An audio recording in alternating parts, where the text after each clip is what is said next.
seems to be a real concern of government at the moment to over risk management. These are risk management type things. We don't want any departments to look bad because it'll make the government look bad. But it would be a lot easier, a lot of these things, to say, look, we stuffed it up, we did badly.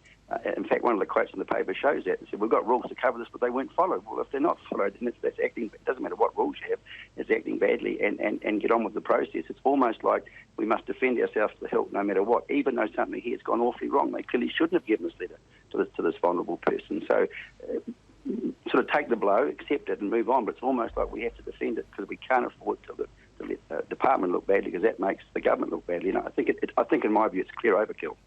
Can't staff members simply appear in front of the coroner and table their versions of what happened and let the court decide, as it were?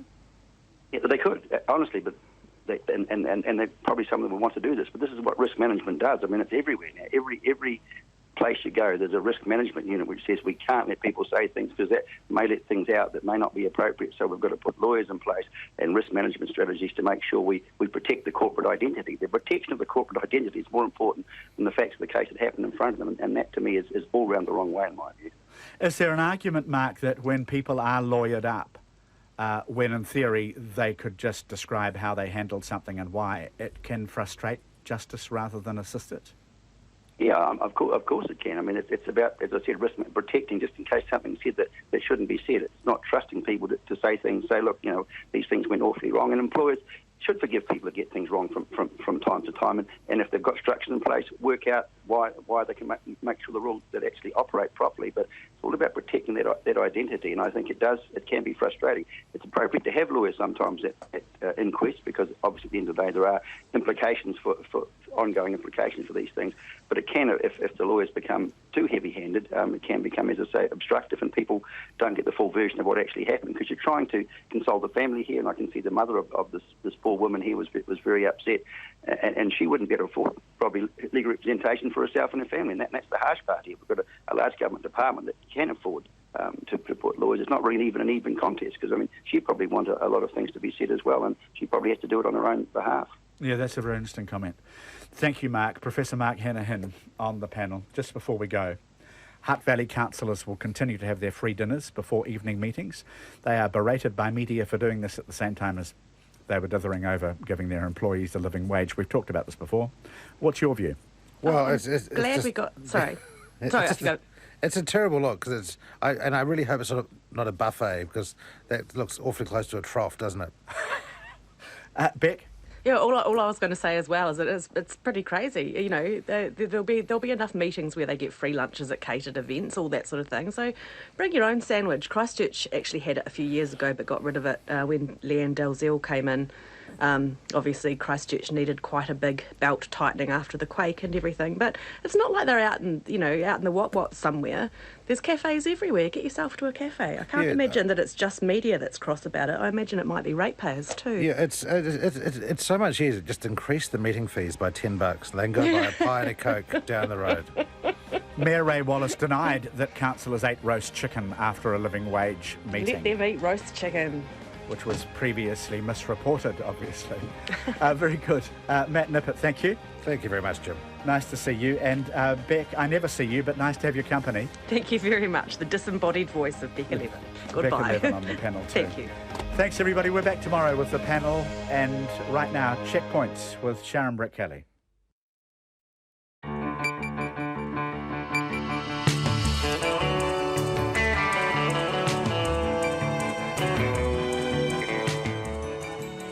Kia ora everyone, I'm Sharon Britt-Kelly in for John Campbell. Welcome to Checkpoint on RNZ National. Tonight we'll go live to South Auckland, where 4 people have been injured, one critically following an explosion in a bedroom.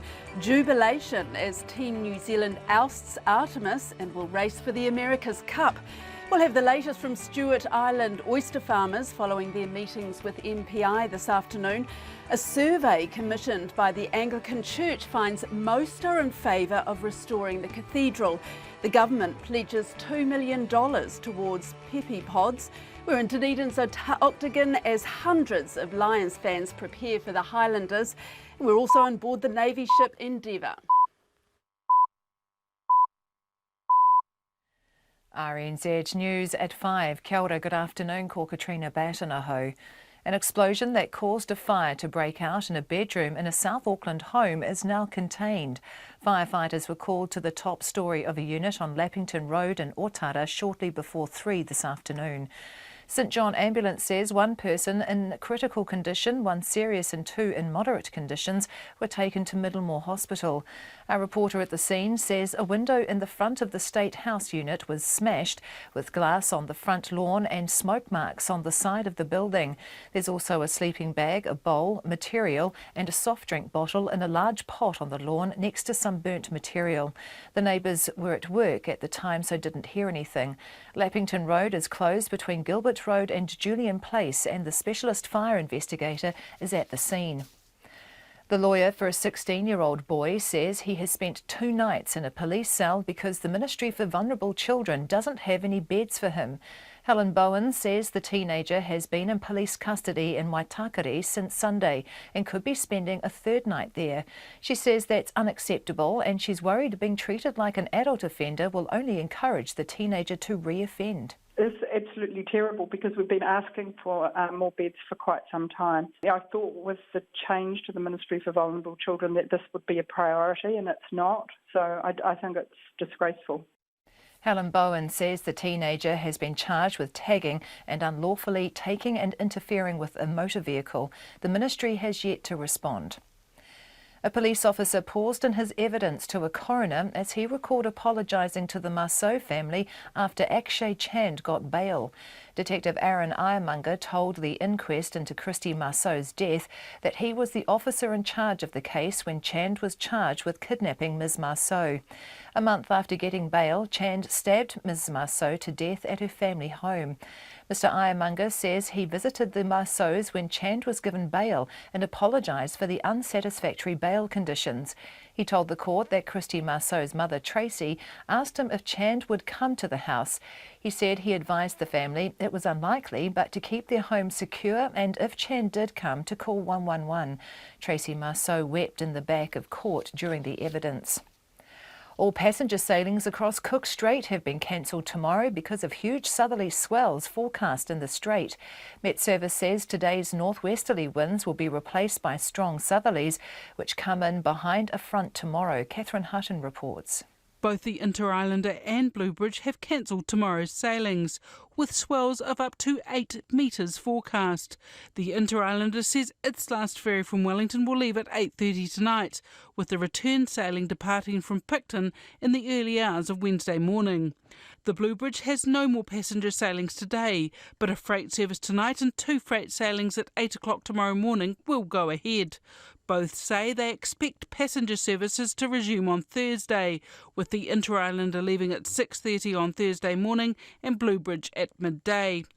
The front is expected to mostly bring strong winds, although some rain is forecast for southern and eastern parts of the South Island tomorrow. This is Catherine Hutton. The Bishop of Christchurch says the door is open to the government if it wants to make a better offer to help restore the city's cathedral. A government-commissioned working group recommends restoration and says this could be achieved through the church using all of its $42 million insurance payout, topped up with a $10 million government grant. The remaining $52 million would need to be fundraised. Bishop Victoria Matthews is against this, but says the door is still open to a better offer ahead of the Anglican Synod's vote on the matter in September. The Team New Zealand helmsman Peter Burling believes they're making good progress in their race pre-start and will be able to challenge Oracle Team USA in that area in the America's Cup. Team New Zealand beat Artemis of Sweden today to advance to the America's Cup with the best of 13 decider starting on Sunday. Oracle skipper Jimmy Spittle is an aggressive helmsman in the start box, but Burling says racing against Artemis has shown they're not far off their best in that area. Artemis hasn't lost a pre-start to Oracle in a very long time. They definitely are very, very good in the pre-start, and we felt like we've improved significantly over the last couple of days, to be able to take a couple of pre-starts off them today. So they've been absolutely amazing and, pushing us forward in that area. Peter Burling. It's 5:05.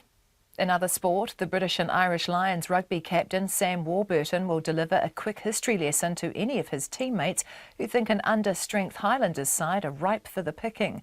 Coming off a morale-boosting win over the Crusaders, the Lions are firm favourites for tonight's match in Dunedin against a home team missing many first-choice players.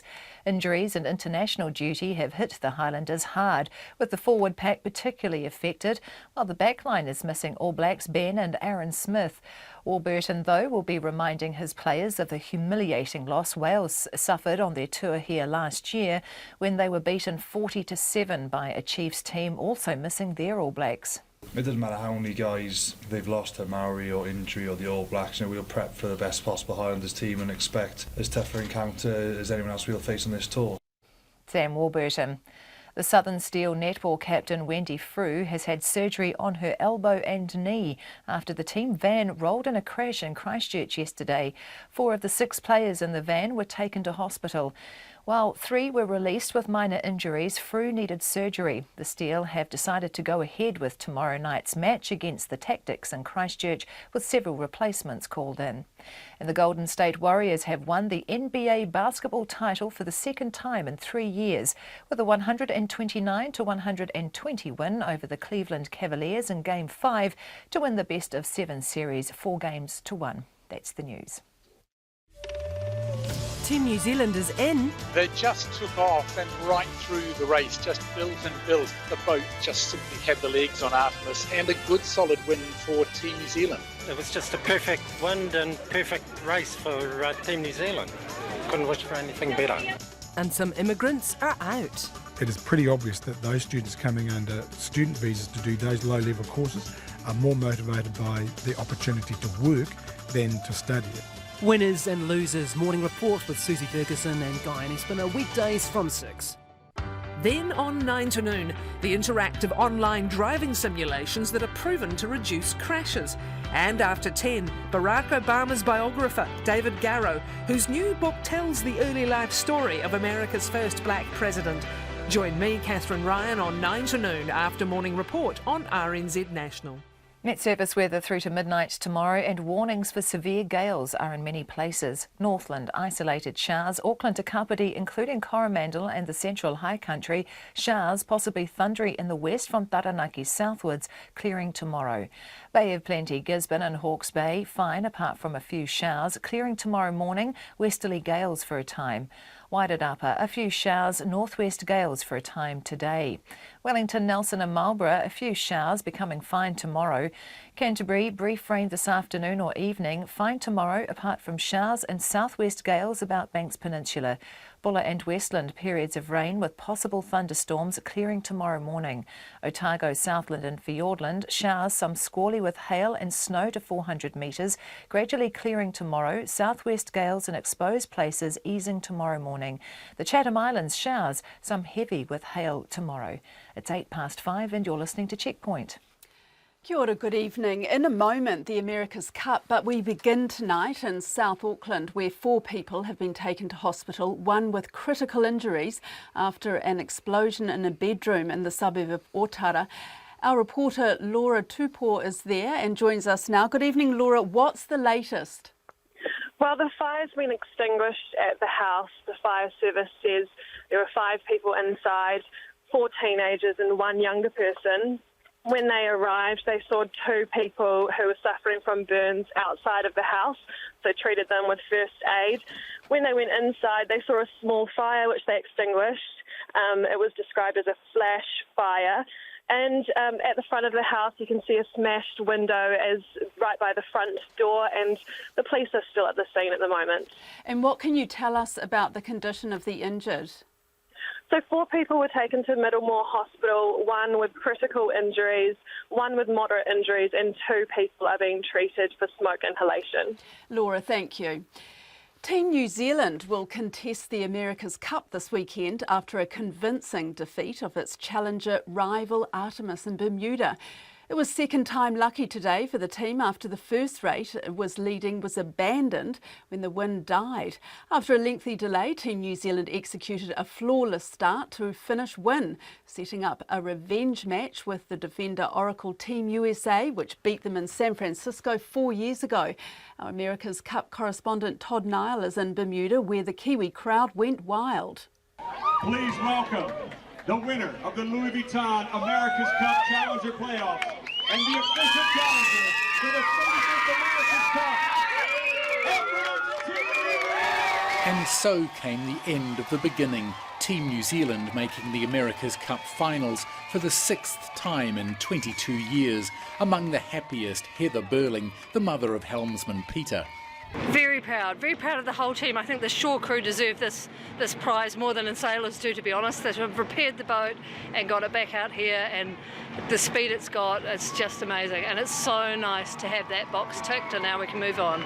It was an agonising day. Into the 5th leg, Team New Zealand in front. The wind died and time ran out. Shades of San Francisco 4 years ago, when the cup itself was in the team's grasp, as skipper Glenn Ashby well remembers. You know, we did have a bit of a chuckle about it when the race got abandoned, but no, look, it's, you know, history's history. We've just got to look to the future now, and you know, we know yacht racing is a very weather-dependent sport, and today was one of those days where it was very, very difficult. The helmsman Peter Burling is 26 and wasn't born when the country's pursuit of the America's Cup began in 1986, but he carries the burden of history lightly. No, I think we love that. You know, it's something that we are one of the few countries that has such a big fan base back home. No, we really appreciate the support. You know, it's absolutely amazing to have the country behind us. I'm an incredibly proud New Zealander, and you know, to have a country that you really love supporting you, and even the amount of Kiwis we see that made the trip up here to support us is, you know, makes us really proud and just gives us that extra drive to keep moving forward. One of those happy with the new chapter being written is one of the team's private backers, Sir Stephen Tyndall. Well, it was absolutely brilliant. I mean, just the conditions played into our hands. We're very fast in those conditions, but I think we've also got legs in higher winds, so we're very optimistic for the America's Cup. For every winner, there's a loser, and Artemis's skipper Nathan Outeridge was taking it well. I think you get mixed emotions when the campaign ends, you know. Obviously it's disappointing today to not move into the next round, and you know, but having said that, you know, incredibly proud of everyone in the team. A short celebration at the team base in the evening will be followed by 4 days of preparation before the real game begins, and Peter Burling knows meeting Oracle Team USA is a biggie. Oh, it's massive. You know, we've got a lot of things we want to work on in the next 4 days before the Cup starts, 5 days. But, you know, we feel, you know, like our shore crew and stuff has done an amazing job, and everyone in the team's up for this challenge. You know, we're not going to give in lightly, and no, we're ready to go. Team New Zealand says new components have been arriving, and the work will be on to try to find more speed before lining up against Jimmy Spittle and the Cup defender on Sunday morning New Zealand time. In Bermuda, mo te hōtaka o te ahiahi, ko Todd Nile tēnei. Meanwhile, local sailing fans aren't resting on their laurels as Team New Zealand gears up to once again take on Oracle. Despite the impressive form leading from start to finish today, New Zealand fans remain wary of Oracle Team USA after a disastrous attempt in San Francisco. Here's Tom Furley. In Nelson, Chris Roth was eager not to miss the action halfway across the world. He's bought a Sky subscription, especially to watch the series. We had the whole family up at 5 o'clock. I got up just to check that it was happening, there was enough wind, or not too much wind, and so the kids, that's Ben and Sally, they're 10 and 11, they're keen Optimist sailors. So they were up and my wife was up and we were all on the couch glued to the TV. New Zealand has won the America's Cup twice in its 8 attempts, first in San Diego in 1995 and then successfully defending it in Auckland in 2000. Many still bristle at the thought of 2013's loss after Oracle turned around to blow an 8-1 Team New Zealand lead and take the win in San Francisco. Nick Wrench is the Commodore of the Tauranga Yacht Club, where helmsman Peter Burling grew up. The threat of Oracle is something he's not taking for granted this time round. We're just not counting our chickens before they hatch, and, you know, obviously there's a long way to go yet. We saw what happened last time, so, you know, we're just biding our time and fingers crossed and hope the boys can pull it off. What do you rate our chances? 50-50. New Zealand sailor Chris Dixon has skippered boats in 5 America's Cup regattas. He says the loss is history. This is the year 2017, it's Bermuda, and it's a new event. There's no comparisons to make. We know Oracle is going to be tough. We know they're resilient. We know they don't lie down. We know they'll be fast. And we know they sail well. Having said that, we know that in the light breezes, Team New Zealand has speed. And the way they sailed today, the way Peter Burling started today was absolutely fantastic. If they can sail like that and have speed like that, they're in with a really good shot. Regardless of the result, Chris Rove, who owns the Sal Nelson Sailing School, says it's all good for the sport. It's just generally increasing interest in the whole sport.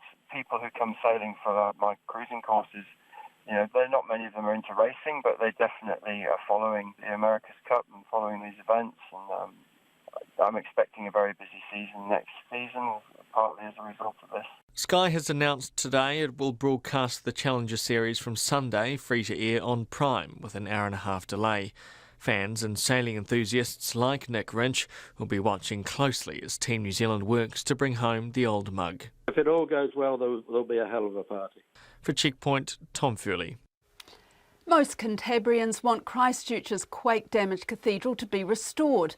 That's according to a survey commissioned by the Anglican Church that's found 58% are in favour of keeping the city's most famous building. It comes ahead of a vote in 3 months by 200 clergy and elected church members on whether it should be restored or replaced with a new building. Conan Young reports. Bishop Victoria Matthews says while most Cantabrians want to see the cathedral restored, that number falls to 43% when further questions are asked around the $104 million cost attached to repairs and the need for a government contribution. There are other voices, of course, who are saying everyone agrees it should be this or that, but in actual fact, I keep coming across a pretty 50-50 stance, which makes it horrendously difficult. A government-commissioned working group recommends restoration. This, it says, could be achieved through the church using all of its $42 million insurance payout, topped up with a $10 million government grant. The remaining $52 million would need to be fundraised. Bishop Matthews is against this, preferring a less expensive new cathedral. I have very little appetite for going out and fundraising, and I also have a concern for other real needs in the community. But she says the door is still open to a better offer from the government ahead of the Anglican Synod's vote in September. I've said to Andrew Kibblewhite of Department of the Prime Minister and Cabinet, if there is going to be a different offer from the government, could we please know, because we need to take to the Synod all the information possible and available so he can make a responsible decision. One of those backing full restoration, Mark Belton, says the church's survey is meaningless because it asks the 380 respondents leading questions aimed at eliciting the responses the church is looking for. He says while the building is legally owned by the church, it's too important to the city as a whole for the church to have the final say on its fate. It was built by the founders of the city, and it was built when there were only 1,500 able-bodied men. They started building this cathedral. It took 40 years to build, but it was a huge undertaking. It was a pretty insane undertaking. They didn't have the money. They didn't have roads when they started out, and they did it. Mark Belton says the bishop's wish to see the money needed for the cathedral spent instead on helping people doesn't make any sense. The Anglican Diocese of Christchurch is a huge business. It's got assets worth $320 million. It's got lots of empty land where it's taken the insurance. And if the Anglican Church is genuinely motivated about mental health issues, well, it could be building medical centres or community housing on these sites. Here's what those spoken to in Cathedral Square today had to say about whether the building should be restored or replaced. I grew up in the Anglican Church, so I suppose I would like to see the original put back in place. I think it's Cathedral Square, so there should be a cathedral of some sort, whether it's a new or an old. I just happen to prefer the old-looking thingy. Yeah, I don't think they should tear it down completely because it's our memorial, it's our city's pride and joy. It's, I don't think you can really remake the cathedral. I think they should try and fix up the existing one, but how much longer? It's already been how many years now? 6? The need for a timely decision on Christchurch Cathedral's future was the one thing nearly everybody in the church's survey could agree upon, with 78% wanting something done soon. In Ōtuatahi for Checkpoint, ko Conan Young tēnei. Biosecurity officials have been meeting with oyster farmers from Stewart Island today to begin working out compensation for closing their farms. The Ministry of Primary Industries has ordered all oysters in Big Glory Bay to be pulled up after finding a lethal infection, Bonamia austriae, on 2 farms. The ministry made the decision after lobbying by the Bluff oyster industry to try to stop the parasite spreading to Foveaux Strait. Stewart Island marine farmer Jeff Walker is one of 6 oyster farmers in Glory Bay.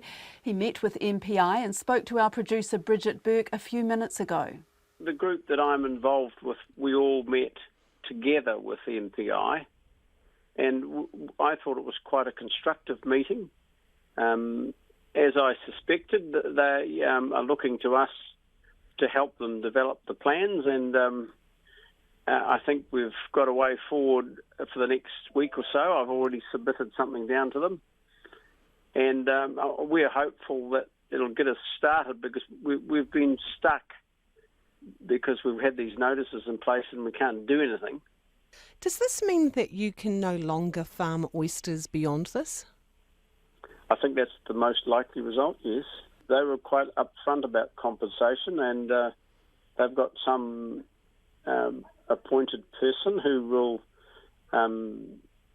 help us work out the way in which we submit our claims for compensation, and they will be providing some of the things that we will need themselves, so that there won't be a cost to us. Do you get a sense that that's a separate battle you have to fight ahead of you, the compensation?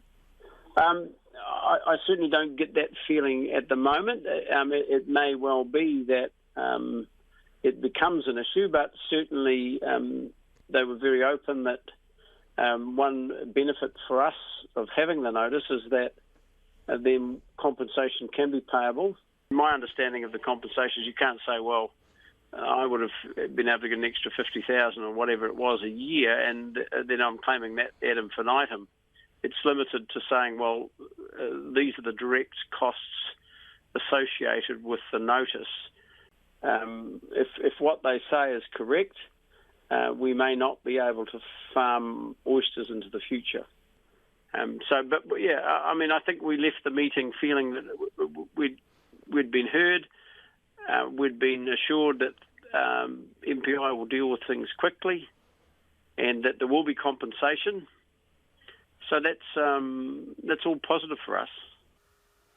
Well, the Ministry for Primary Industries Readiness and Response Director Jeff Gwynn is in Bluff, where the meetings have been taking place, and he joins us now. Good afternoon, Jeff, and thank you very much for waiting.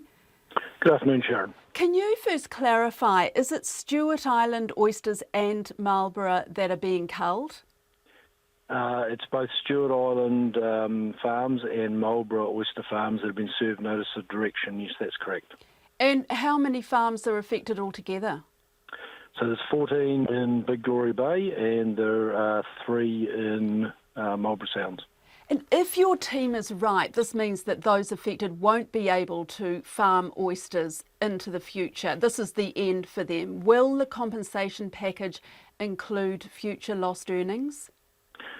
Look, the compensation package is related to the direct costs as a result of our executing powers under the Biosecurity Act. It's not focused on long-term projected costs. It's about directly verifiable costs as a result of our actions. Do you have any idea what it's going to cost? What that compensation will cover? No, I don't. I mean, the Act has a set of criteria. It is about verifiable loss. There is no cap on it. If the loss is a direct result of our actions and the loss can be proven, then in all likelihood it's paid. Will it be millions? Oh, it's too early for me to speculate on a figure. When will the cull start? So we met with 5 of the 6 farmers today. We are working with them to develop plans. The important point is that we can't do more harm than good by removing the stock. So we're getting a sense of quantum now, and we are talking thousands of tonnes. So there's going to be some pretty significant logistical efforts required in firstly getting them out of the water, safely transporting them, and then finding a way of safely disposing of them. And we're considering a number of options in all of those areas. And how will this process actually take place? I mean, how will the oysters be taken out of the water? And that's what the plan is about. We're looking to the farmers, and they have been very constructive, and I do appreciate all the support they've provided today. It's been a difficult day for everyone, and none more so than the farmers whose livelihoods are impacted here. But they are in a very good position to tell us how to best remove those oysters. Clearly, we want to be satisfied it mitigates the biosecurity risk, but they are the experts in their field. Whose fault is this? I mean, ultimately, is it MPI that should take the blame? Well, I don't look at this from a blame perspective. My view is we have a set of circumstances here we need to manage, and this is about ensuring we manage the biosecurity risk for New Zealand. Should you have acted sooner on this? We have acted with urgency since the test was discovered some 2 weeks ago. As I said, the actual removal of the stock is not a simple logistical exercise and is going to take some planning. Otherwise, we do risk more harm than good by, in essence, spreading the parasite rather than actually reducing the disease burden. And are you confident that it won't spread across Fovo Strait? Look, I think we're doing everything we can to reduce the likelihood or the risk of that occurring. However, there is no zero risk option here. We're dealing with a marine parasite that's moved around by tide and current, but we're doing everything we can to reduce the pressure, which gives us the best chance of reducing the spread.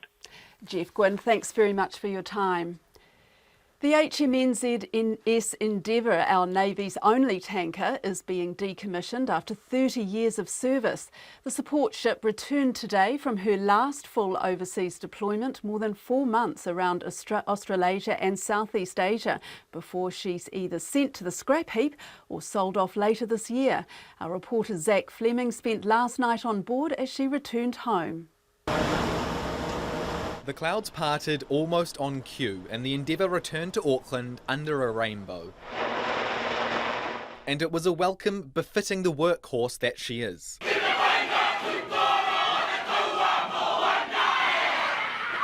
Berthing at Devonport's naval base today was the end of Endeavour's last long-term deployment, a tour that took her to Australia, Brunei, Singapore, Cambodia and Myanmar. I think the poor youngest child is going to get smothered, I think.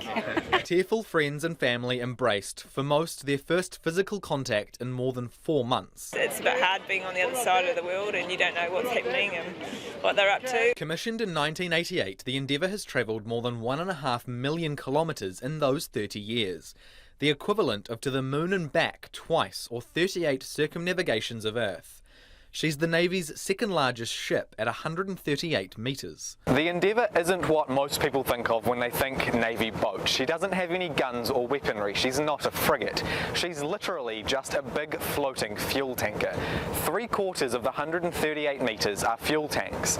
At capacity, she can hold $7 million worth of fuel. Boots Lies was on one of her first deployments in '88. He's been in the Navy for 38 years and tending Endeavour's engine for 14 years cumulatively.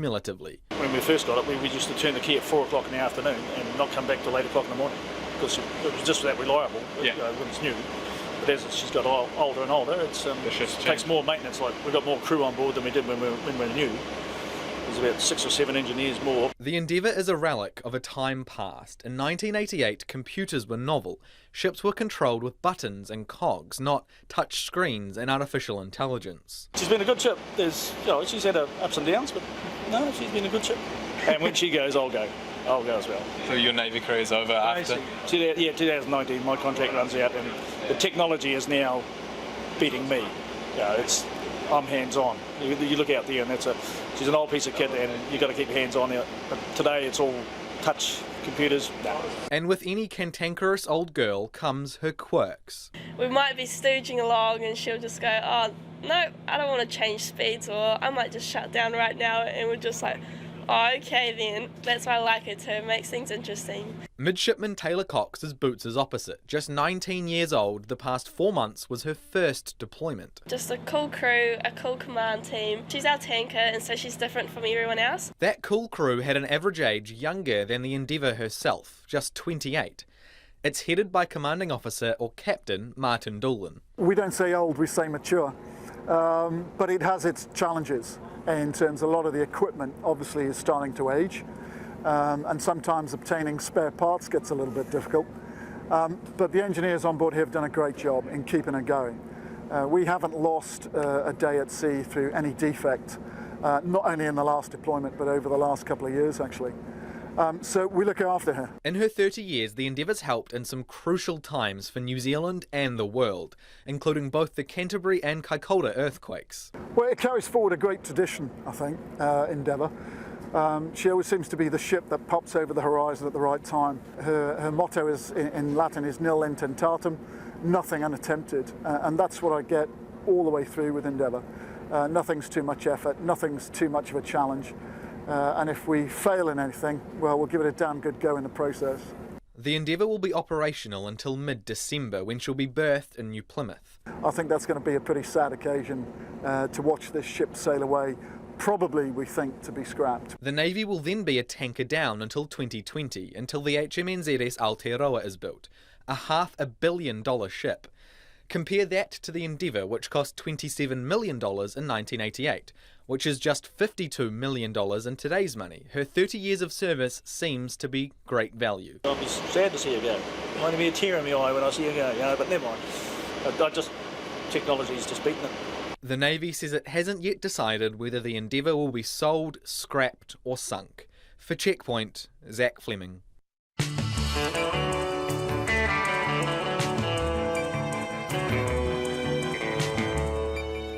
And if you were watching that story, those beautiful pictures were shot by cameraman Brad White.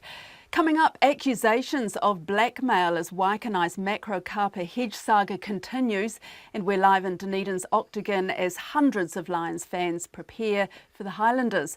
Don't forget you can text us on 2101, you can tweet us at Checkpoint RNZ, Facebook us Checkpoint with John Campbell, or email checkpoint@rnz.co.nz.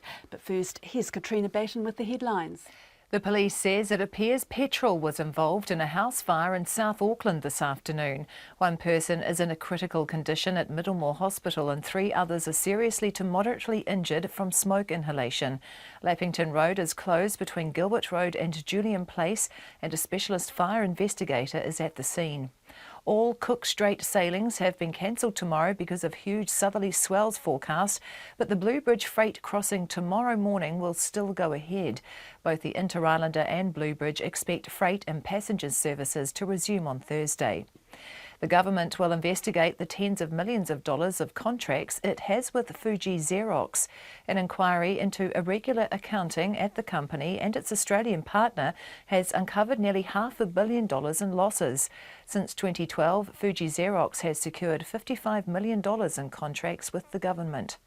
The lawyer for a 16-year-old boy says he's spent 2 nights in a police cell because the Ministry for Vulnerable Children doesn't have any beds for him.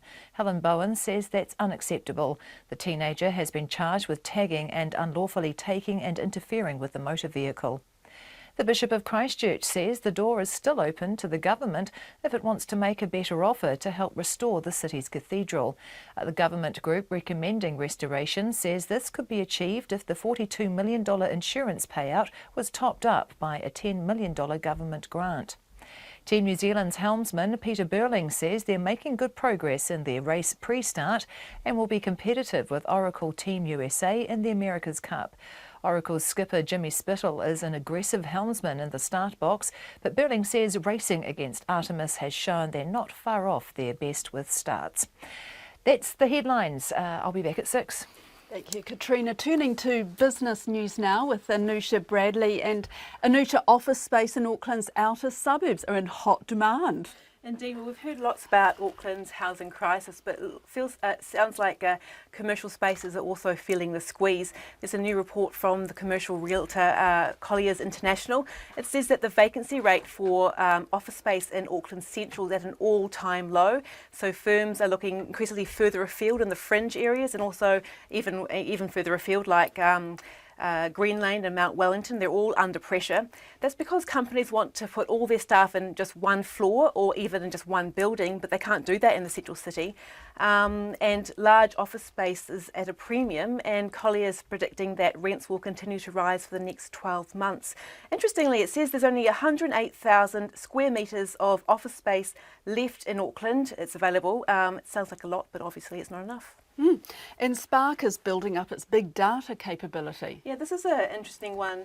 Spark is increasingly moving away from being just a old-fashioned telco company. It's venturing into the brave new world of data analytics. It created this big data analytics firm, Curious, in 2014. This was spun out of its Spark Ventures.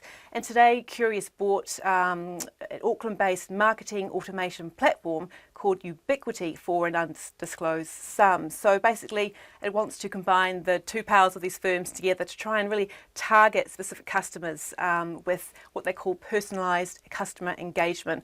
What does that mean? Well, essentially, it wants to target these clients with personalised text or emails, etc., try and sell them more stuff. It's a new emerging field, and I guess it's one to watch. Excellent. And what's been happening on the markets, Anusha? Yeah, the New Zealand dollar is up against the Aussie and the US, and that's really because the market's in limbo ahead of the US Federal Reserve's meeting. It's expected to announce a rate hike Thursday morning New Zealand time. The big story of the day, though, is the British pound. It fell heavily overnight. That's because the credit rating agency Moody's gave the UK a negative rating because it believes that the new government is a weak government, and I guess it's giving a warning there. That saw the Kiwi rise to a 3-month high against the pound, and it's currently trading at about 57.1 pence. So in other currencies, the dollar is buying 72.2 US cents and 95.5 Australian. On the share markets, Australia's back open today, and a few moments ago, the ASX was up just over 1% at 5,749. It's been a pretty quiet day on the New Zealand market, though about an hour ago, PGG Wrightson announced that its CEO was stepping down, though he will stay with the company till the end of the year. And the NZX Top 50 closed 7 points higher to 7,440, and that's it. Anusha Bradley, thank you very much. Well, let's go to Dunedin now, where in just under 2 hours, the British and Irish Lions will face off against the Highlanders. The Lions scored all their points with the boot when they out-muscled the Crusaders 12-3 in Christchurch on Saturday.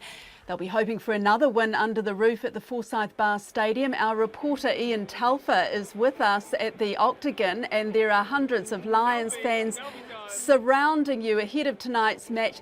Ian, it's 4 degrees down there. I suppose these conditions are pretty much what the Lions fans are used to.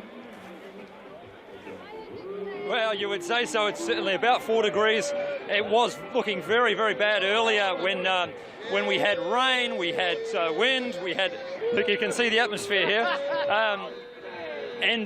But you can see it's warming up, right? Plenty of Lions fans.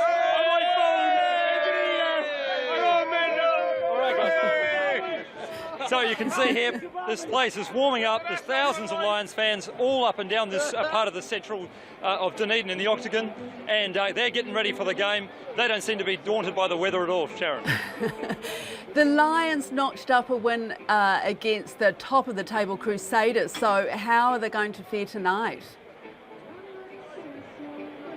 Well, before that game against the Crusaders, I think the Lions fans were feeling pretty bleak about it, but they're now pretty excited because they think they've got a definite shot against the Highlanders.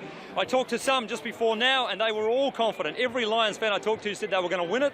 Admittedly, they said by maybe just a point or two, but they are feeling confident. On the other hand, there's plenty of Highlanders fans here too, wearing blue and yellow, and they are equally confident, Sharon. So I think it's even money at the moment, depending on who you back. And who are you backing, Ian? Well, that would be telling, wouldn't it? But it would be nice to see the Lions win. But it's hard not to be a Highlanders fan in Dunedin. Get your shot. Indeed. Ian Telfer, thanks very much. The government has announced new plans to heavily reduce the high number of babies suddenly dying in their sleep. The initiative will put an extra $2 million, almost doubling the budget, into reducing the rate of sudden unexpected death in infancy by 86% by 2025. As Te Aniwa Huri Hanganui reports, that will mean saving the lives of about 40 babies every year. When Whanganui mum, Jenny McLaughlin, brought her newborn home from the hospital, she decided she wanted to share her bed with the baby girl. I used to be quite panicky, you know, as when you got a new one, you're kind of getting up during the night, oh my God, are they still breathing, are they all right? So where I'm meant to be getting this great sleep between their usual wakes, I still couldn't sleep because I was panicky about whether the baby was okay. But when Miss McLaughlin asked her midwife for a baby sleeping pod that could be safely put on her bed, she was told she didn't qualify for a free one from the hospital. So she bought one off Trade Me and never looked back. I used to literally spoon my wahakura and it was just like cuddling my baby, although my baby was in its own safe little environment. It made me sleep better and probably her as well. Between 40 and 50 babies die in their sleep each year. More than half are accidentally suffocated by their parents while sleeping in the same bed. Today, the Health Minister, Jonathan Coleman, announced a nationwide rollout of baby flax and plastic sleeping pods, which allow babies to bed share with their parents. He also set an ambitious new target to reduce the overall rate of sudden unexpected death in infancy by 86% by 2025. Now, obviously, the safest thing is for babies to sleep in their own cot or bassinet, but, being realistic, there are some families for whom, that will never be an option for various reasons. And so this money is going to fund what's popularly known as a peppy pod for every family who is deemed to need it. And they're not quite sure of the numbers, but it could be from between 4,000 and 8,000 each year. Another major risk factor for SUDI is smoking during pregnancy because it weakens babies' lungs and makes them more prone to suffocation. New research from Auckland University shows that if a baby is exposed to smoking and bed sharing, the risk of SUDI is 32 times that of not being exposed to either. The new money will also help pregnant women quit smoking. Professor Ed Mitchell says today's announcement will tackle the problem head-on. It's actually the combination of the two that is the most deadly. So it's actually trying to break that link between the two. So tackling both smoking and bed sharing is important. Māori babies are dying from SUDI at twice the rate of non-Māori. Catherine Clark of the Whakawhetū Māori SUDI Prevention Group is welcoming the new target to reduce Māori rates by 94%. I think it's about time. I think it should be 100%. No, I just think it's fantastic that there's new investment into really the health of young Māori women and babies. At the moment, only low-income Māori families and parents who smoke will qualify for a free sleeping pod, but Dr Coleman says in the future, all families who need one will get one. The initiative will bolster the budget for the National SUDI Prevention Program by $2 million to a total of $5 million each year. Mo te hōtaka o te ahiahi, ko te aniwa huri hanganui tēnei. British Prime Minister Theresa May has won a stay of execution from her Conservative Party, winning support from disillusioned lawmakers after losing a parliamentary majority at last week's national election. Mrs May told the meeting of Conservative members called the 1922 Committee that she will serve as leader as long as they want her and promised to work more widely with her party. The BBC's political editor Laura Koonsberg reports from Westminster. The band plays on in Theresa May's backyard. Strangely, business as usual at the back gates. At the front tonight, even after her personal disaster of the election, the Prime Minister seemed relieved enough to chat to the cat after she had fessed up her mistakes to MPs. Theresa May said that she got us into this situation and she's the lady who's going to get us out of it. Humble in recognising the difficulties, but forthright in tackling the problems the country faces. But Theresa May knows power has shifted from her to the Cabinet and her party. Arriving for the first meeting, they weren't all quite ready to give full-throated support. Do you have confidence in the Prime Minister, though? Absolutely. Absolutely. Having lost the Tories' majority, Theresa May needs to convince her cabinet colleagues she is still right for the job. I've had some very productive discussions with the DUP. And the Tories' hopes of getting anything done lie in a deal with Northern Irish MPs. It's not even clear yet if the Queen's speech, the official start of the government and its business, will go ahead as planned next week. I think that the details of the Queen's speech, the substance of the Queen's speech is what matters. It's been known for some days that we are seeking an agreement with the Democratic Unionist Party that will provide the stability in parliamentary votes that will allow us to do the many important things we need to do. But the fact that scores of newly elected Labour MPs are arriving here and old Tory MPs departing means Theresa May is going to have to change, whether she likes it or not. She is a weakened Prime Minister with no majority in this place, and that means any of the more controversial ideas in her manifesto will bite the dust. The simple truth, Theresa May can't guarantee she'll get her way. I think it would be great if she now gets the government in place, which she started to do yesterday, and starts these negotiations, and then she can then herself make any decisions about the future. There are demands too to shift on her approach to the biggest policy of all, how we leave the EU. Cabinet ministers have told me there has to be a change of tone, and there are open calls for a change of priority.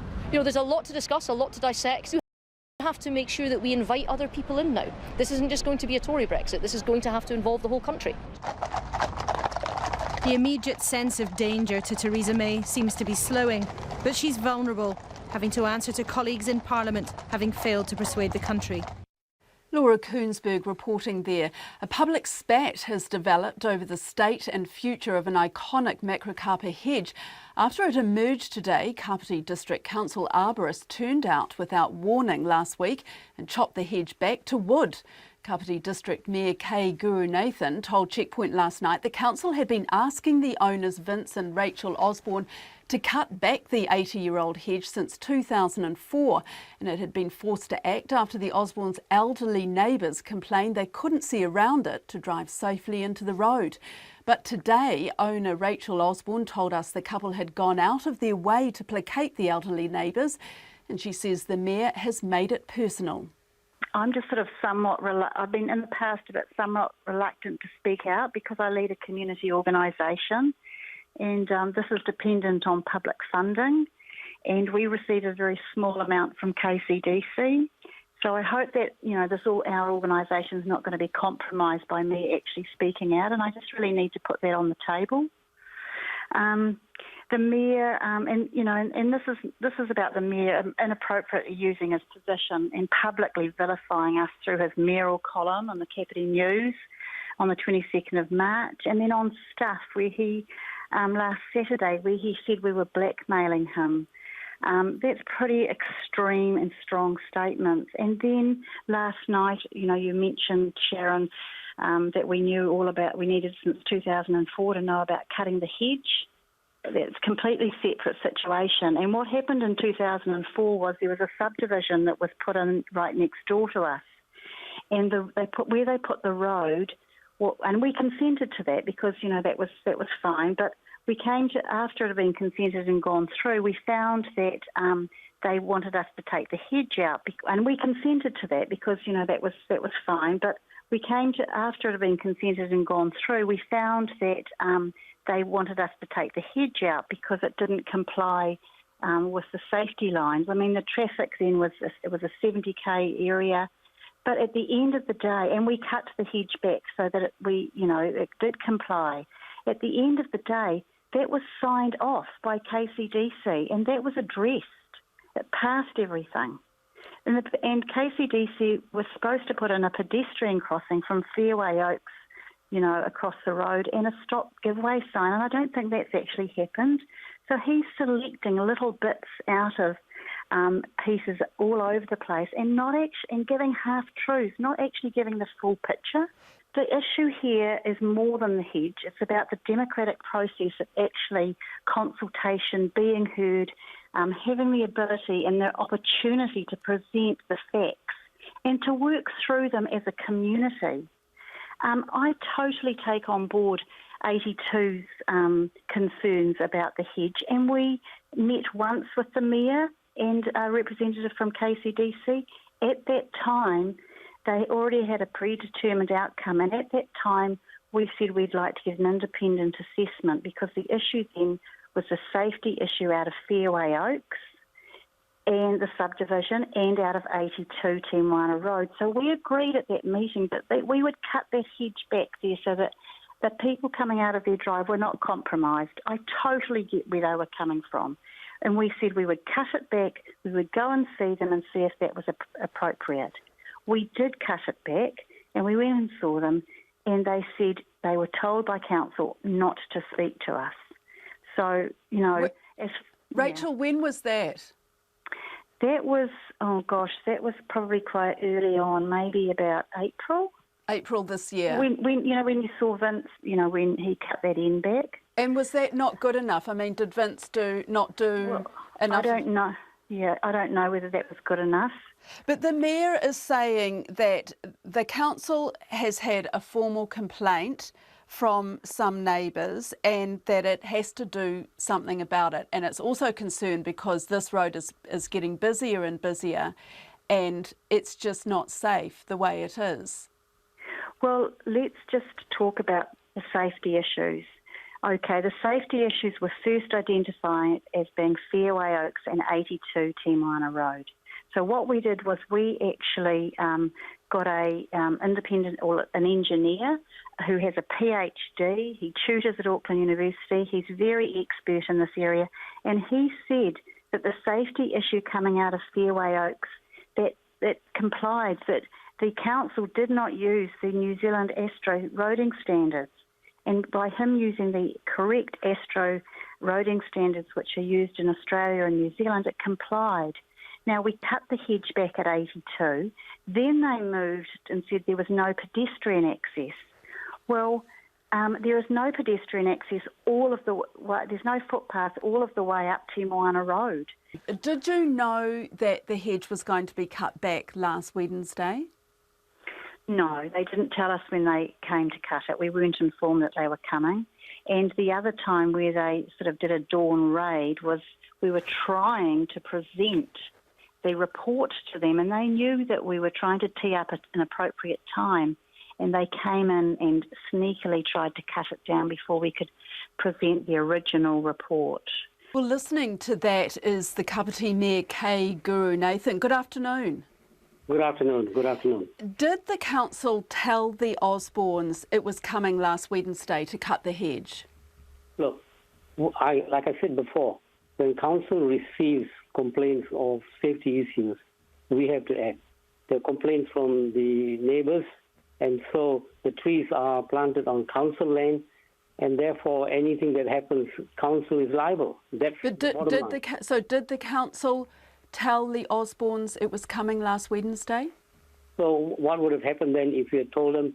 They would have got cars lined up to stop council from taking action, and what? Do we then call the police? Well, the police got better things to do. Is that yes or no? So the council didn't tell the Osbornes. Is that what you're saying? Well, the council did tell them that we will have to take action. But not last Wednesday? No, we didn't tell them by the minute or by the second or by the hour. No, we don't have to. Rachel Osborne says that you've inappropriately used your position as mayor to publicly vilify them. You're quoted in Fairfax last Friday as saying the Osbornes were blackmailing you. What do you mean by that? Well, let me go back to, I think the Osbornes have been very badly advised by some of their supporters. In fact, their supporters had sent us an email where they threatened us by saying that they've got a story already written, and the first headline I quote will be KCDC blackmails hedge owners for $82,000. I mean, this is the type of thing. This is just part of the. But what do you mean by that, Mr. Guru Nathan? I mean, how were the Osbornes blackmailing the council? Well, if you understand blackmailing, to say, look, if you don't do what we say, we are going to go to the public and we are going to accuse you of blackmailing us. This is what it is. Is that the Osbornes or the supporters who are saying this? Well, the supporters have read this. So not the Osbornes? And it's copied to the Osbornes. But so the Osbornes didn't blackmail the council? Didn't make any threats. Well, did I say the Osborns were blackmailing us? In the Fairfax article, you were quoted as saying they, in brackets, the Osborns, are blackmailing the council to stop us from doing our job. Was Rachel Osborn aware of the email that was sent to us? So are you saying that you didn't? Are you retracting that? No. We received this email, and that email threatened us with a story that's undermined us, and I consider that as a threat of blackmail us to take action where we have our legitimate right to go and do what is needed for the community safety. Okay, so this is what's been happening. That's a serious allegation, though, to say that some residents were blackmailing the council. Can you actually back that up? What do you mean? I've just told you. So you've got the emails to show it? I've got this email down here. And look, I've been threatened, when my column came out, they said, oh, it's defamation and stuff like that. I mean, really? Have you seen the column? I have seen. Yes, I think what Radio New Zealand needs to do is go around there and go and have a look at the place. You can then see what exactly has happened and the condition of the hedge, the condition of the situation there. And I'll tell you what you should really do is talk to the older residents at 82 Timona Road, and they will tell you the nightmare that they had to go through for more than 2 years. They've been living there for 15 years. Why don't you do that? Yes, well, we have tried to get hold of the residents at number 82 and we haven't been able to reach them.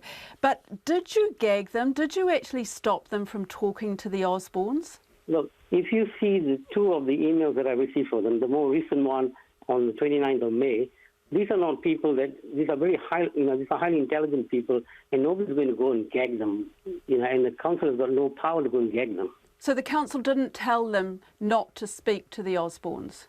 I don't think so. At all? I don't think so. Why would we go and say that? How many times have you actually met the Osborns to try to sort out the situation? I went there once to meet them on site.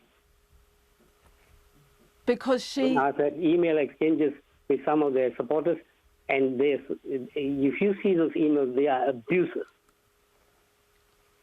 So, is that enough, do you think? What is enough? To meet them once?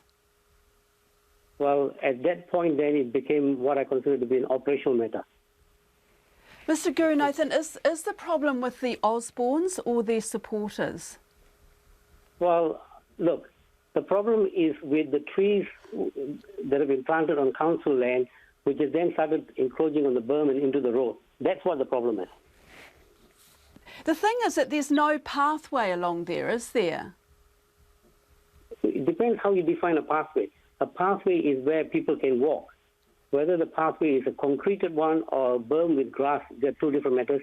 People walk where they want to, and that's the pathway. But there's no actual footpath along that side of the road at all. How do you define a footpath? A concreted pathway. Right, that's your definition of. But I think that would be most people's definition of a pathway. But if a person is walking along there, they need safety. They can walk on the berm, not on the road. I mean, that's a common sense. That's common sense approach. Will you apologise to the Osborns for the things that you've said in public about them? What is it that I've said that needs an apology? Look, I'm open to say, look, in a situation like this, I'm really sorry because I know, and I've told you before, that I consider that hedge to be quite a magnificent landscape, if you like, down there. And I know the amount of love they lavished on it. But it's unfortunate because council is in a position, the local authorities, looking after the welfare of the whole community. And therefore, sometimes what happens, and let me read you something that Davis has said, which I think, and I read you this paragraph right at the end. This is from the 2nd of February. And it says, Vince argued then, as he continues to argue now, that any cuts serious enough to overcome the present hazard will compromise the beauty of this hedge. We say, in a civilized community, the need for the safety of the citizens should outweigh an uncompromising desire to preserve every part of the hedge, no matter how vulnerable. Do you regret that this has turned into a very public and personal stoush? Absolutely. Absolutely. And that's Kapiti District Mayor K. Gurunathan.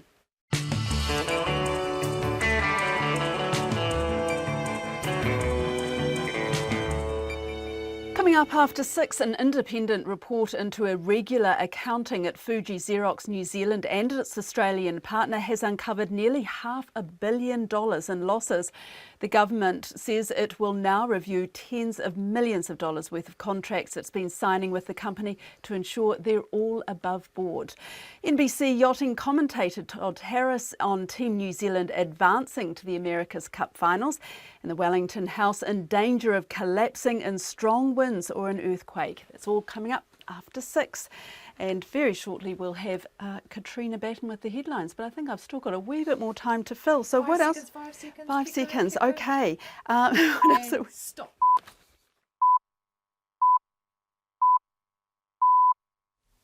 RNZ News at 6. Ngā mihi nui, good evening. Ko Katrina Batten aho. The police say it appears petrol was involved in a house fire in South Auckland this afternoon.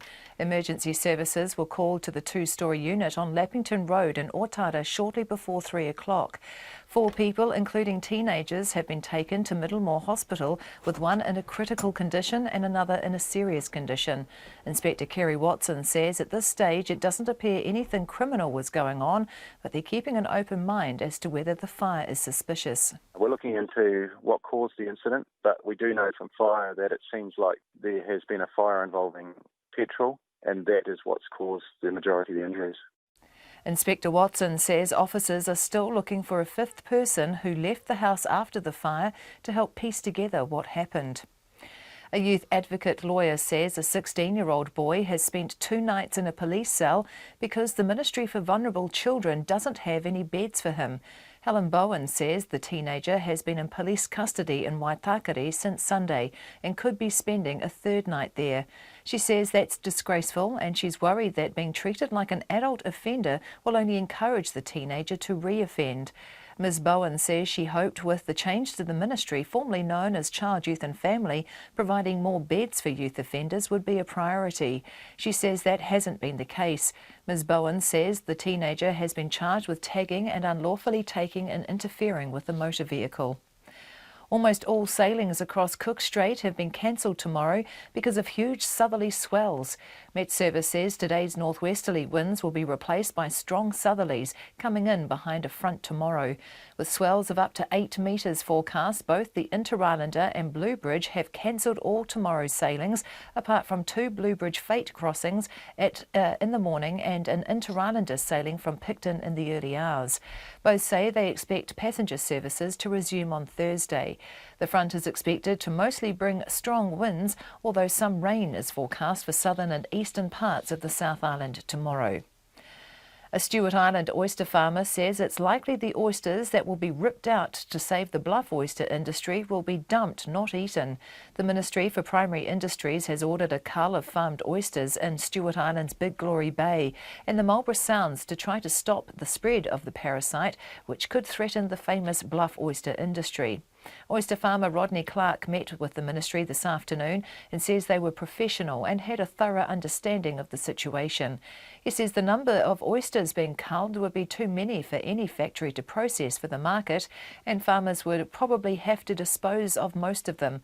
Mr Clark says farmers are prepared to work together in the culling process. The Bishop of Christchurch says the door is still open to the government if it wants to make a better offer to help restore the city's cathedral. A government-commissioned working group recommends restoration, which it says could be achieved through the church using all of its $42 million insurance payout, topped up with a $10 million government grant. The remaining $52 million would need to come from fundraising. Bishop Victoria Matthews is against this, but says the door is still open to a better offer ahead of the Anglican Synod's vote on the matter in September. I've said to Andrew Kibblewhite of Department of the Prime Minister and Cabinet, if there is going to be a different offer from the government, could we please know, because we need to take to the Synod all the information possible and available so you can make a responsible decision. Bishop Victoria Matthews, 380 residents were surveyed with a margin of error of plus or minus 5%. The government is investigating its contracts with Fuji Xerox to ensure they're above board. An independent report into irregular accounting at Fuji Xerox New Zealand and its Australian partner has uncovered nearly $500 million in losses. Top executives and directors at Fuji Film Holdings, the Japanese company that owns most of Fuji Xerox New Zealand, have been sacked as a result. Since 2012, Fuji Xerox has secured $55 million in contracts with the government. The Minister of Economic Development, Simon Bridges, says while he's seen no evidence of wrongdoing, it's a very serious issue, with the global chief executive resigning. Taxpayers would expect that we'd go away and have another look following this. And so today I've sought reassurances from my chief executive of MB. He's assured me he will go away and he will undertake that stock take effectively again. Simon Bridges. It's 6:05. In sport, Team New Zealand will take a little time to celebrate their Challenger Series win at the America's Cup, but they'll be back to work tomorrow preparing to take on Oracle Team USA. The New Zealanders scored a convincing victory over Artemis of Sweden today to win the Challenger Finals 5-2. The America's Cup proper starts on Sunday, and skipper Glenn Ashby says they can take some time to reflect on what they've achieved so far. Hopefully take our time in just celebrating for half an hour or so tonight, if you like, that we've actually made it over here. That was a big challenge in itself, just getting here. We've ticked 2 of the boxes along the way, and now we only have 1 box to tick, in the ultimate goal. Team New Zealand skipper Glenn Ashby. The British and Irish Lions fullback Stuart Hogg has been ruled out of the remainder of the New Zealand tour after fracturing a bone in his face during the side's win over the Crusaders at the weekend. Hogg collided with the elbow of teammate Conor Murray midway through the first half of the match in Christchurch and left the field with blood pouring from the gash on his face. Hogg will now return home to Scotland for further medical treatment. Tonight, the Lions play the Highlanders in Dunedin. Meanwhile, the New Zealand women's rugby side has beaten Australia 44-17 in a test in Christchurch this afternoon. The Melbourne Victory have lured back striker Costa Barbarouses after being released by the Wellington Phoenix for personal reasons. The New Zealand international has joined the A-League Championship runners-up on a 2-year deal, having left the Phoenix last week. That's the news. Tonight on Nights, when sweets go bad, Harry Cunningham recalls the Bradford poisoning of 1858 when arsenic got into a batch of peppermints. We have a window on the world of recycling in Beirut, and our military historian Damien Fenton remembers the Battle of Messines 100 years ago this month, the Allies' breakthrough victory on the Western Front, although that breakthrough feeling only lasted as long as Passchendaele. On Nights from after the news at 7 on RNZ National. Te reo irarangi o Aotearoa funded through New Zealand On Air. Met service weather through to midnight tomorrow, and warnings for severe gales are in place for many places in New Zealand. Northland isolated showers Auckland to Kapiti, including Coromandel and the central high country. Showers possibly thundery in the west from Taranaki southwards, clearing tomorrow. Bay of Plenty, Gisborne and Hawke's Bay, fine apart from a few showers. Clearing tomorrow morning, westerly gales for a time. Wairarapa, a few showers, northwest gales for a time today. Wellington, Nelson and Marlborough, a few showers, becoming fine tomorrow. Canterbury, brief rain this afternoon or evening, fine tomorrow apart from showers and southwest gales about Banks Peninsula. Bulla and Westland, periods of rain with possible thunderstorms, clearing tomorrow morning. Otago, Southland and Fiordland, showers, some squally with hail and snow to 400 metres, gradually clearing tomorrow. Southwest gales in exposed places easing tomorrow morning. The Chatham Islands, showers, some heavy with hail tomorrow. It's just gone 6:08 and you're listening to Checkpoint. Kia ora, Katrina. The government will review tens of millions of dollars worth of contracts it's been signing with Fuji Xerox to ensure they are all above board. An independent report into irregular accounting at Fuji Xerox New Zealand and its Australian partner has uncovered nearly $500 million in losses. Top executives and directors at Fuji Film Holdings, the Japanese company that owns most of Fuji Xerox New Zealand, have been sacked as a result. Since 2012, Fuji Xerox has secured $55 million in contracts with the government. The Minister of Economic Development, Simon Bridges, told our political reporter Benedict Collins he's asked for a review of those contracts in light of the report. We've clearly got serious matters here. we're in a situation where the chief executive globally has resigned from this company. I've seen nothing in a sense that means that has had an effect on the government relationship with Fuji Xerox in terms of the provision of government services. But I think taxpayers would expect that we'd go away and have another look following this. And so today I've sought reassurances from my chief executive of MB. He's assured me he will go away and he will undertake that stock take effectively again. But I reiterate, to date, we haven't seen things that have given us cause for concern or to change the contractual relationship that we've historically had. Would you think about asking, the Auditor General or the Office of the Auditor General to look into this, just to, to put it that further step away from the ministry and the ministries that have been, signing the deals with Fuji Xerox? Well, to date, I've seen no reason to do that. Of course, you'd never say never. Were there the factors that come to light that pertained to the relationship of Fuji Xerox with government, that would be a different matter. Team New Zealand will face their old foes Oracle Team USA on Sunday after an emphatic victory over Sweden this morning. Racing was held up today because of a lack of wind. But once they got out on the water, helmsman Peter Burling and his crew dominated the race, winning by just under a minute. Burling says the boat was going seriously fast and the team feel they're in great shape to take on Oracle. Todd Harris commentated the race this morning for NBC. I asked him what he thought of today's final race. Yeah, it was amazing. And I imagine the folks in New Zealand just probably had their hearts in their throat because it got off to a little bit of a sketchy start. But I'll tell you what, young Peter Burling, he doesn't get rattled, and he does well if he's trailing. He does well if he's leading. And a lot of us thought in the village that his strategy was possibly let the Swedes lead. Let them lead for the first leg, the second leg, no problem, because he always seems to put enough pressure on them to force them into an error or just has the speed. There's no doubt about it. The Kiwis have plenty of speed to win the America's Cup. And as you know, this is Peter Burling's first America's Cup match, and he says the whole reason he's there is to bring the cup back to New Zealand. So do you think, can he do it? Oh, absolutely. I was fortunate enough today as calling the race for American TV to have a guest, and he just happened to be the backup tactician for Oracle Team USA, Andrew Campbell, very talented, and he was very complimentary of what he saw from Emirates Team New Zealand. He said there's no question they are fast, and there is no question they are clean on the race course. Very rarely will they make unforced errors, and so he understands and he fully expects a very tough race in the rematch from San Francisco, because these boys on Emirates Team New Zealand, they know what they're doing out there, and they look so good and so clean, and they just don't get rattled. But as you say, Oracle, they're tough opponents, and the thing is that we've been through this before and we've been heartbroken. So how confident are you that Team New Zealand can beat Oracle this time? Well, let me just say this. Oracle is very fast, and they are very precise. Very similar, I think, is to what Emirates Team New Zealand is. Both very experienced squads.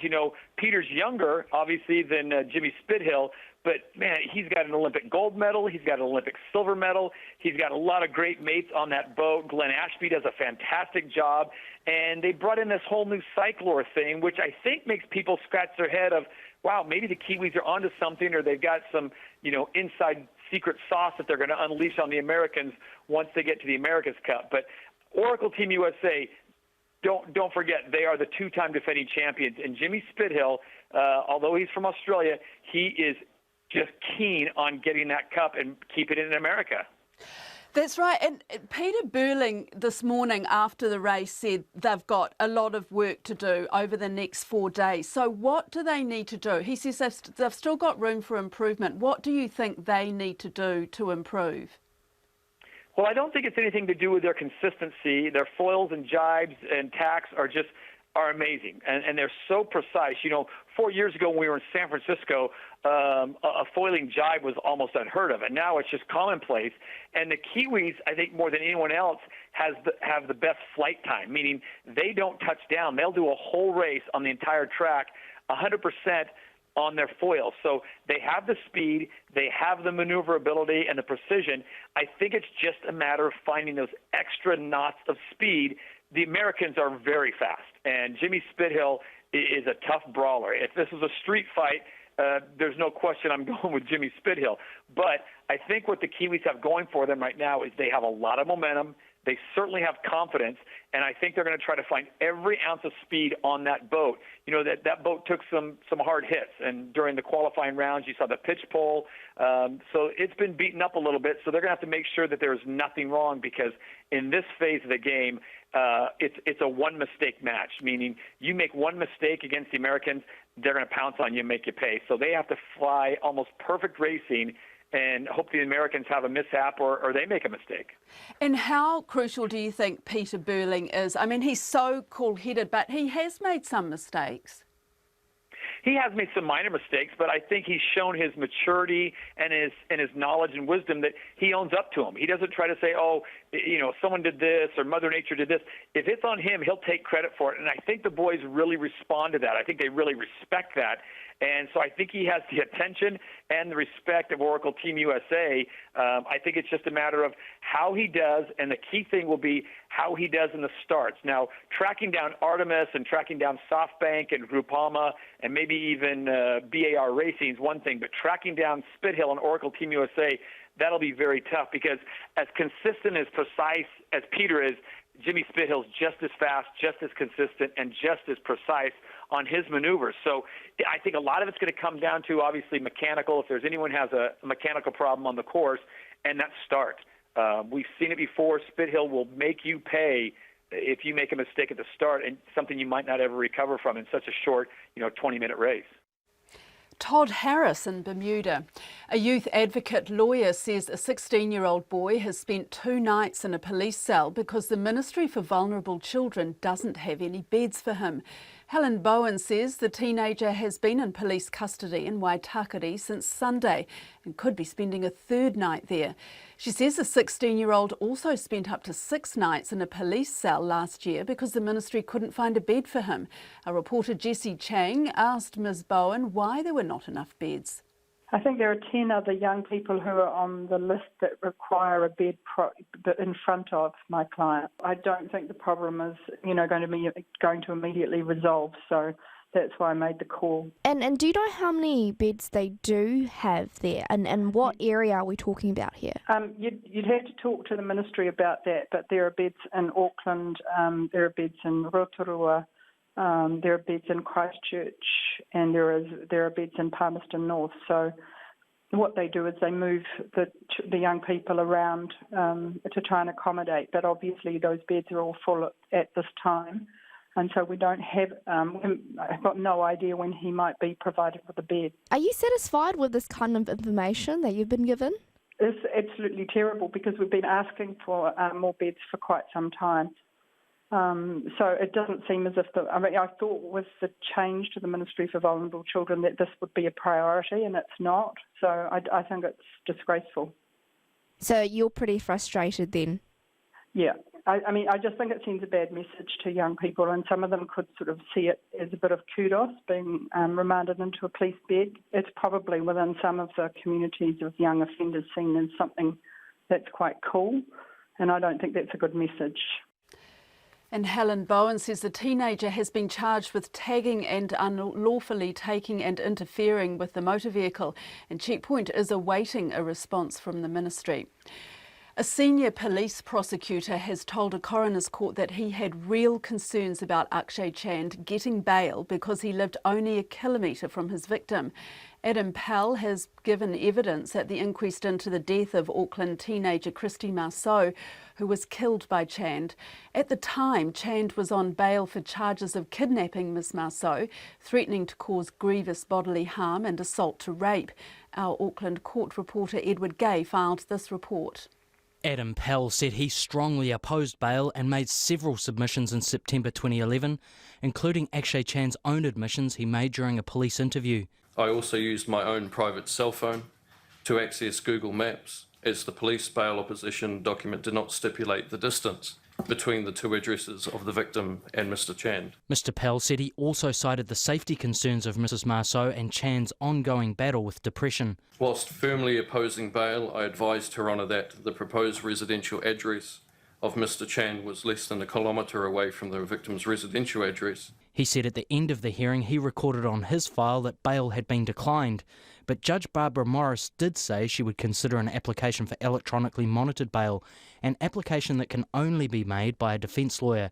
That never happened. The possibility of Mr Chan being granted bail in any form greatly concerned me in light of the matters outlined in the police opposition to bail form and also the proximity of the addresses of the victim and Mr Chan. Mr Pell was also prosecutor when Chan was back in court at the end of September, when Chan's lawyer Mary Ann Lowe again applied for bail, despite no change in circumstances.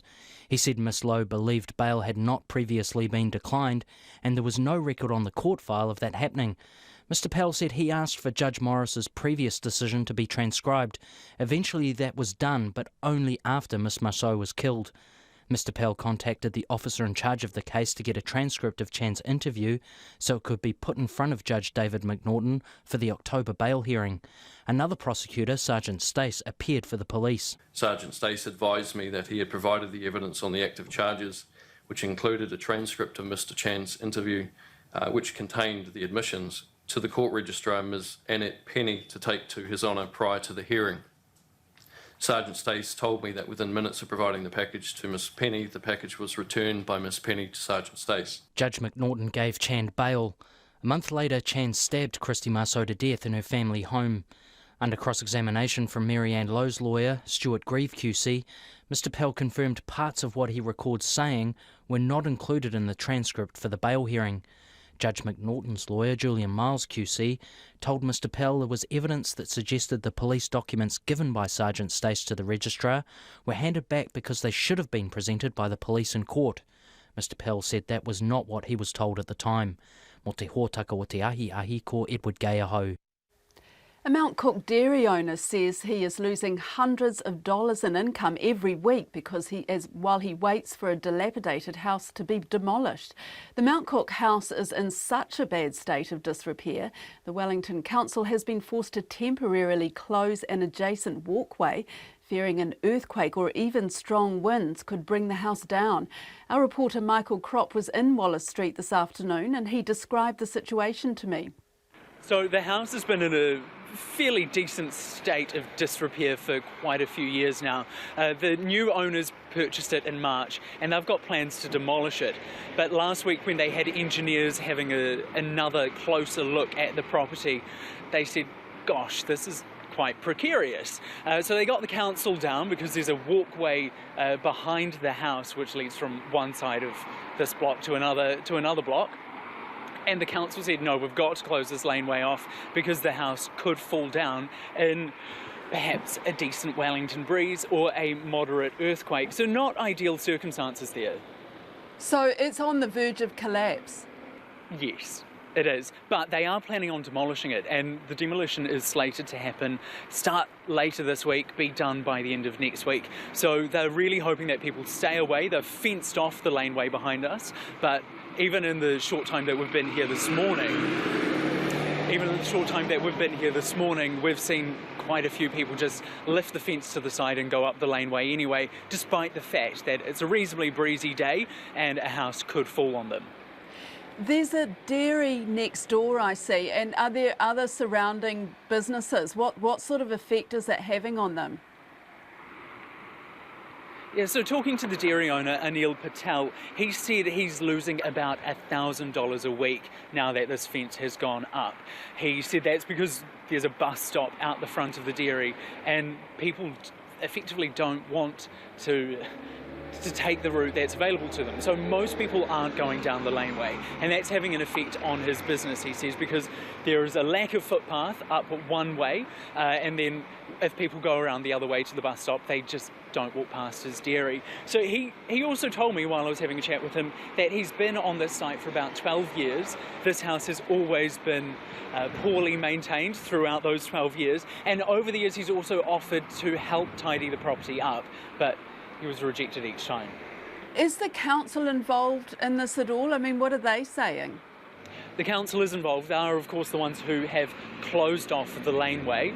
Now, the council is pleading with people not to keep opening that fence and using the laneway anyway, because of course the house could fall on them. I had a look at the hazard list for the site before, and it's longer than most hazard lists, and then right at the bottom it says stay away, demolition plan for this week and next week. So the council's plea is very simple, just stay away from the house. Our reporter Michael Kropp. The HMNZS Endeavour, our Navy's only tanker, is being decommissioned after 30 years of service.